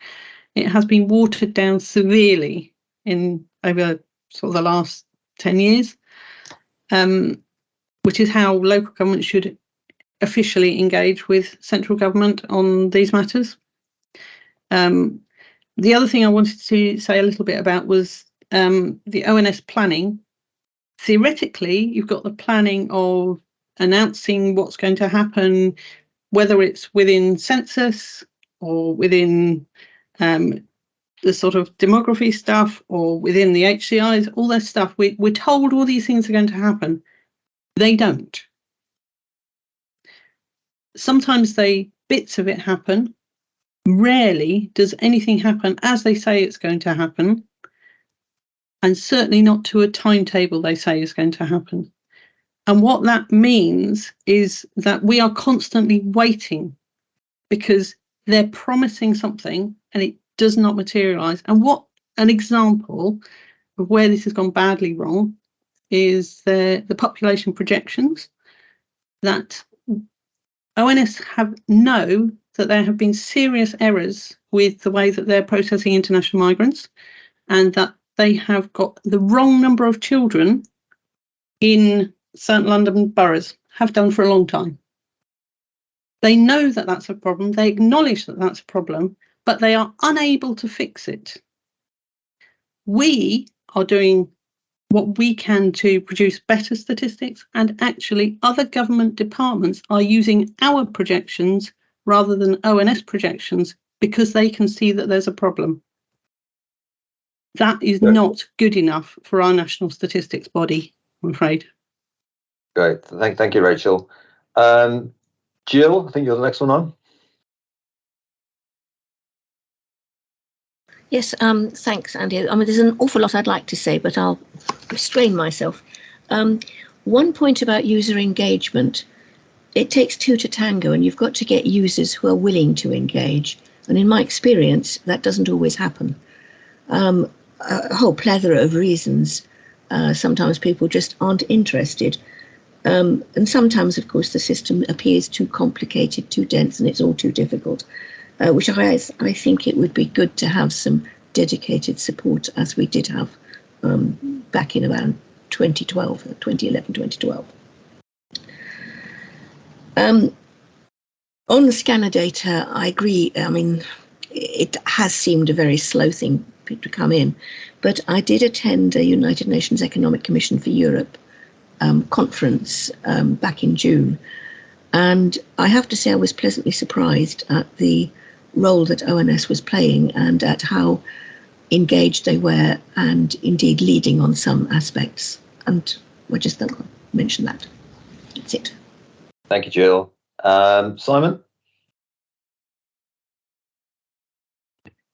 Yeah, thank you. I really just wanted to say hello to Sarah Cumbers, who I hadn't been on a meeting with before. And those who don't know, as Sarah is the new CEO of the RSS. I try and not make this personal, but I think, Sarah, your predecessor's predecessor, I rather fell out with, because I think he was instrumental in giving up on a lot of RSS activities, which I thought were quite useful. So I do hope that while maintaining close links with the GSS and UKSA, you and your colleagues will also find time to engage in the original purpose of the RSS, which is about facts about society. And I think the RSS can have a big role to play in delivering facts about society. That it can be done positively with UKSA, but I think it would be a terrible, terrible shame if the RSS gave up, as I think it has in large part, its critical friend role and does not deliver on that. So that's really just a plea that I think RSS itself has a role to play in trying to turn this big ship around. Right, thanks for your comments, Simon. Yeah, thanks, Simon. Okay, we've got about 3 more minutes, so literally 1 minute each for. We've got Ken, David, and then Mike. Thank you, Chair. So I'm Ken Roy, relatively recent head of profession in DEFRA, actually. But given time, my main thought is, and a bit like Denise, I've looked abroad for some examples of how others are doing. My assumption now is that the kind of production and regulatory landscape in 5-10 years around many NSOs will be radically different. You know, whether that means we have AI regulators, data regulators, whatever. And I suppose what I'm not getting from this conversation is a sense of that future landscape and the bit that is statistics within it, and the bit that kind of formal bodies, currently UKSA and others, how it sits. And then some other countries are having the should your National Statistical Office be the data steward type conversations. But I don't get the sense that we've yet got a sense of that future landscape. And I think you do need to have a sense of that future landscape to kind of carve out the space that you think statistics will play, because I don't think statistics will be the whole landscape. I hope that makes sense. Yeah, that's a very interesting comment. Thank you very much. Mike? Few quick points, mainly for Denise's benefit. She asked about the link between OSR and users. One of the remarkable things when OSR did all its reviews of the existing statistics was almost invariably they recommended that the user wasn't consulted enough, and Ed has been a real champion of that. But when Paul and I were putting together proposals for user engagement, I actually asked Ed if he would be the user champion within the board and within the system. And he, for reasons I never got to the bottom of, he declined to do it. So it raises an interesting juxtaposition between the two. Rachel's point about CLIP, I actually instituted CLIP back in the 90s, and it was there to form a close bond between local and central government on user needs. I'm distressed to learn that it's disappeared, but I could send you the terms of reference that we set up at the time. It was a tripartite agreement between Lane Cook, the head of LGA, and the head of DOE at the time. So it was a pretty significant body. And lastly, you've asked and raised the question a number of times about interfacing with other statistical offices. All my experiences in the developing world, which of course is different. But Richard Lawkes has tremendous experience of doing peer reviews in these countries, Denise, and he, and possibly also Richard Aldrip, who has similar experience, I think would give you some valuable insights into what's happening in what we would call the first world countries, the EU countries. Thanks, Mike. Okay, so we're into the last 5 minutes, and what I'd just like to do is maybe I'll do the final closeout, but maybe just turn it back to Denise to see whether you found this useful, any next steps you want from this group, or any other comments you want to make, and then I'll just close it out. Great. I found it very useful. Thank you very much to everybody, and I would really like you to follow up on sending me material that would be helpful. I think this has been recorded. I hope I'll be able to sit and listen to it again, because I'm not very good at listening and taking notes, so I will do that, and also have opportunity to read the chat properly. The timetable from now on is that the rest of September is being spent in gathering information and talking to as many people as possible. We've got long lists of people we should talk to. And then in October, we hope to start drafting a report. So it's really quite tight. So if you are going to send me material, write to me. It would be really helpful to have that within the next few weeks. But thanks to the RSS, I had the great pleasure of sitting on the panel with Andy to appoint Sarah Cumbers.